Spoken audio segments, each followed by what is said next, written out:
Herd immunity. Herd immunity, also called herd effect, community immunity, population immunity, or social immunity, is a form of indirect protection from infectious disease that occurs when a large percentage of a population has become immune to an infection, thereby providing a measure of protection for individuals who are not immune. In a population in which a large number of individuals are immune, chains of infection are likely to be disrupted, which stops or slows the spread of disease. The greater the proportion of individuals in a community who are immune, the smaller the probability that those who are not immune will come into contact with an infectious individual. Individual immunity can be gained by recovering from an infection or through vaccination. Some individuals cannot become immune due to medical reasons, and in this group herd immunity is an important method of protection. Once a certain threshold has been reached, herd immunity gradually eliminates a disease from a population. This elimination, if achieved worldwide, may result in the permanent reduction in the number of infections to zero, called eradication. This method was used for the eradication of smallpox in 1977 and for the regional elimination of other diseases. Herd immunity does not apply to all diseases, just those that are contagious, meaning that they can be transmitted from one individual to another. Tetanus, for example, is infectious but not contagious, so herd immunity does not apply. The term herd immunity was first used in 1923. It was recognized as a naturally occurring phenomenon in the 1930s when it was observed that after a significant number of children had become immune to measles, the number of new infections temporarily decreased, including among susceptible children. Mass vaccination to induce herd immunity has since become common and proved successful in preventing the spread of many infectious diseases. Opposition to vaccination has posed a challenge to herd immunity, allowing preventable diseases to persist in or return to communities that have inadequate vaccination rates. Affects protection of those without immunity. Some individuals either cannot develop immunity after vaccination or for medical reasons cannot be vaccinated. Newborn infants are too young to receive many vaccines, either for safety reasons or because passive immunity renders the vaccine ineffective. Individuals who are immunodeficient due to HIV/AIDS, lymphoma, leukemia, bone marrow cancer, an impaired spleen, chemotherapy, or radiotherapy may have lost any immunity that they previously had, and vaccines may not be of any use for them because of their immunodeficiency. Vaccines are typically imperfect as some individuals' immune systems may not generate an adequate immune response to vaccines to confer long-term immunity, so a portion of those who are vaccinated may lack immunity. Lastly, vaccine contraindications may prevent certain individuals from becoming immune. In addition to not being immune, individuals in one of these groups may be at a greater risk of developing complications from infection because of their medical status, but they may still be protected if a large enough percentage of the population is immune. High levels of immunity in one age group can create herd immunity for other age groups. Vaccinating adults against pertussis reduces pertussis incidence in infants too young to be vaccinated, who are at the greatest risk of complications from the disease. This is especially important for close family members, who account for most of the transmissions to young infants. In the same manner, children receiving vaccines against pneumococcus reduces pneumococcal disease incidence among younger, unvaccinated siblings. Vaccinating children against pneumococcus and rotavirus has had the effect of reducing pneumococcus and rotavirus attributable hospitalizations for older children and adults, who do not normally receive these vaccines. Influenza, flu, is more severe in the elderly than in younger age groups, but influenza vaccines lack effectiveness in this demographic due to a waning of the immune system with age. The prioritization of school-aged children for seasonal flu immunization, which is more effective than vaccinating the elderly, however, has shown to create a certain degree of protection for the elderly. For sexually transmitted infections, STIs, high levels of immunity in one sex induces herd immunity for both sexes. Vaccines against STIs that are targeted at one sex result in significant declines in STIs in both sexes if vaccine uptake in the target sex is high. Herd immunity from female vaccination does not, however, extend to homosexual males. If vaccine uptake among the target sex is low, then the other sex may need to be immunized so that that sex can be sufficiently protected. High-risk behaviors make eliminating STIs difficult, since even though most infections occur among individuals with moderate risk, the majority of transmissions occur because of individuals who engage in high-risk behaviors. For these reasons, in certain populations it may be necessary to immunize high-risk persons or individuals of both sexes to establish herd immunity. Evolutionary pressure. Herd immunity itself acts as an evolutionary pressure on certain viruses, influencing viral evolution by encouraging the production of novel strains, in this case referred to as escaped mutants, that are able to escape from herd immunity and spread more easily. At the molecular level, viruses escape from herd immunity through antigenic drift, which is when mutations accumulate in the portion of the viral genome that encodes for the virus's surface antigen, typically a protein of the virus capsid, producing a change in the viral epitope. Alternatively, the reassortment of separate viral genome segments, or antigenic shift, which is more common when there are more strains in circulation, can also produce new serotypes. When either of these occur, memory T cells no longer recognize the virus, so people are not immune to the dominant circulating strain. For both influenza and norovirus, epidemics temporarily induce herd immunity until a new dominant strain emerges, causing successive waves of epidemics. As this evolution poses a challenge to herd immunity, broadly neutralizing antibodies and universal vaccines that can provide protection beyond a specific serotype are in development. Serotype replacement. Serotype replacement, or serotype shifting, may occur if the prevalence of a specific serotype declines due to high levels of immunity, allowing other serotypes to replace it. Initial vaccines against Streptococcus pneumoniae significantly reduced nasopharyngeal carriage of vaccine serotypes, VTs, including antibiotic-resistant types, only to be entirely offset by increased carriage of non-vaccine serotypes, NVTs. This did not result in a proportionate increase in disease incidence though, since NVTs were less invasive than VTs. Since then, pneumococcal vaccines that provide protection from the emerging serotypes have been introduced and have successfully countered their emergence. The possibility of future shifting remains, so further strategies to deal with this include expansion of VT coverage and the development of vaccines that use either killed whole cells, which have more surface antigens, or proteins present in multiple serotypes. Eradication of diseases. If herd immunity has been established and maintained in a population for a sufficient time, the disease is inevitably eliminated, no more endemic transmissions occurs. If elimination is achieved worldwide and the number of cases is permanently reduced to zero, then a disease can be declared eradicated. Eradication can thus be considered the final effect or end result of public health initiatives to control the spread of infectious disease.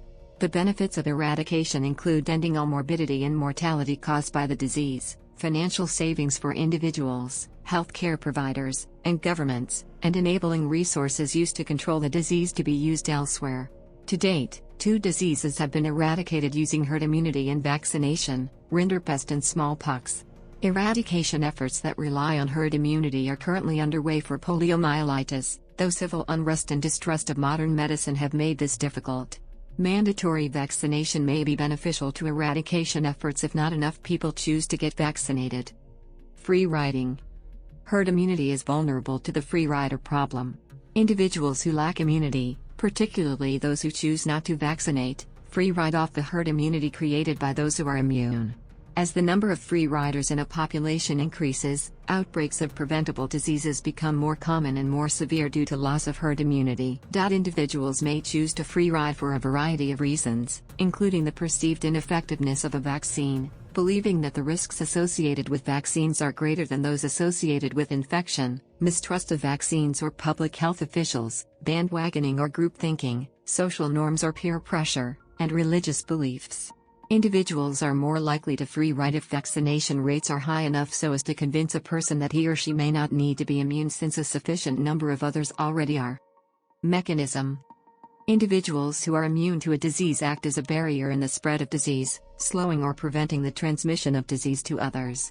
An individual's immunity can be acquired via a natural infection or through artificial means, such as vaccination. When a critical proportion of the population becomes immune, called the herd immunity threshold, HIT, or herd immunity level, HIL, the disease may no longer persist in the population, ceasing to be endemic.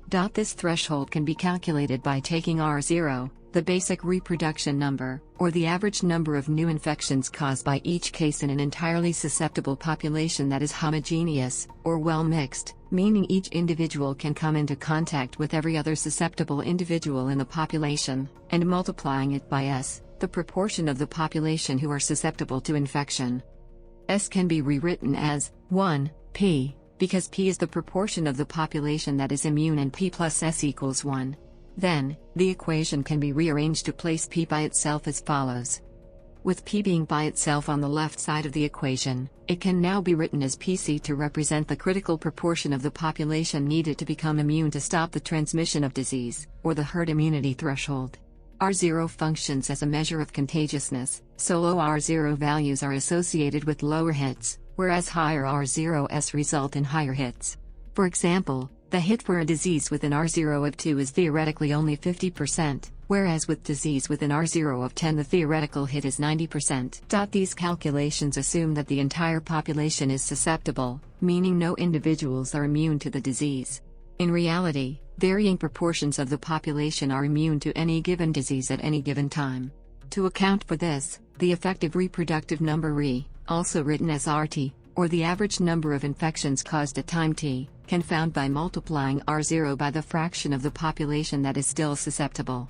When Re is reduced to and sustained below 1, the number of cases occurring in the population gradually decreases until the disease has been eliminated. If a population is immune to a disease in excess of that disease's hit, the number of cases reduces at a faster rate, outbreaks are even less likely to happen, and outbreaks that occur are smaller than they would be otherwise. If Re increases to above 1, then the disease is neither in a steady state nor decreasing in incidence but is actively spreading through the population and infecting a larger number of people than usual. A second assumption in these calculations is that populations are homogeneous, or well mixed, meaning that every individual comes into contact with every other individual, when in reality populations are better described as social networks as individuals tend to cluster together, remaining in relatively close contact with a limited number of other individuals. In these networks, transmission only occurs between those who are geographically or physically close to one another. The shape and size of a network is likely to alter a disease's hit, making incidence either more or less common.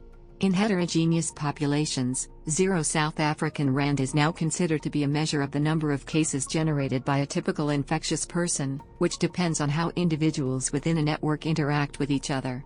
Interactions within networks are more common than between networks, in which case the most highly connected networks transmit disease more easily, resulting in a higher R0 and a higher hit than would be required in a less connected network. In networks that either opt not to become immune or are not immunized sufficiently, diseases may persist despite existing in better immunized networks. Boosts. Vaccination. The primary way to boost levels of immunity in a population is through vaccination. Vaccination is originally based on the observation that milkmaids exposed to cowpox were immune to smallpox, so the practice of inoculating people with the cowpox virus began as a way to prevent smallpox. Well-developed vaccines provide protection in a far safer way than natural infections, as vaccines generally do not cause the diseases they protect against and severe adverse effects are significantly less common than complications from natural infections. The immune system does not distinguish between natural infections and vaccines, forming an active response to both, so immunity induced via vaccination is similar to what would have occurred from contracting and recovering from the disease. To achieve herd immunity through vaccination, vaccine manufacturers aim to produce vaccines with low failure rates and policymakers aim to encourage their use. After the successful introduction and widespread use of a vaccine, sharp declines in the incidence of diseases it protects against can be observed, necessarily decreasing the number of hospitalizations and deaths caused by such diseases. Assuming a vaccine is 100% effective, then the equation used for calculating the herd immunity threshold can be used for calculating the vaccination level needed to eliminate a disease, written as VC. Vaccines are usually imperfect, however, so the effectiveness, E, of a vaccine must be accounted for. From this equation, it can be observed that if E is less than 1-1/R0, then it is impossible to eliminate a disease, even if the entire population is vaccinated. Similarly, waning vaccine-induced immunity, as occurs with acellular pertussis vaccines, requires higher levels of booster vaccination to sustain herd immunity. If a disease has ceased to be endemic to a population, then natural infections no longer contribute to a reduction in the fraction of the population that is susceptible. Only vaccination contributes to this reduction. The relation between vaccine coverage and effectiveness and disease incidence can be shown by subtracting the product of the effectiveness of a vaccine and the proportion of the population that is vaccinated, PV, from the herd immunity threshold equation as follows. It can be observed from this equation that, ceteris paribus, any increase in either vaccine coverage or vaccine effectiveness, including any increase in excess of a disease's hit, further reduces the number of cases of a disease. The rate of decline in cases depends on a disease's R0, with diseases with lower R0 values experiencing sharper declines. Vaccines usually have at least one contraindication for a specific population for medical reasons, but if both effectiveness and coverage are high enough, herd immunity can protect these individuals. Vaccine effectiveness is often, but not always, adversely affected by passive immunity, so additional doses are recommended for some vaccines while others are not administered until after an individual has lost his or her passive immunity. Passive immunity. Individual immunity can also be gained passively, in which antibodies to a pathogen are transferred from one individual to another. This can occur naturally, whereby maternal antibodies, primarily immunoglobulin G antibodies, are transferred across the placenta and in colostrum to fetuses and newborns, or artificially, by which antibodies from the serum or plasma of an immune individual are injected into a susceptible person.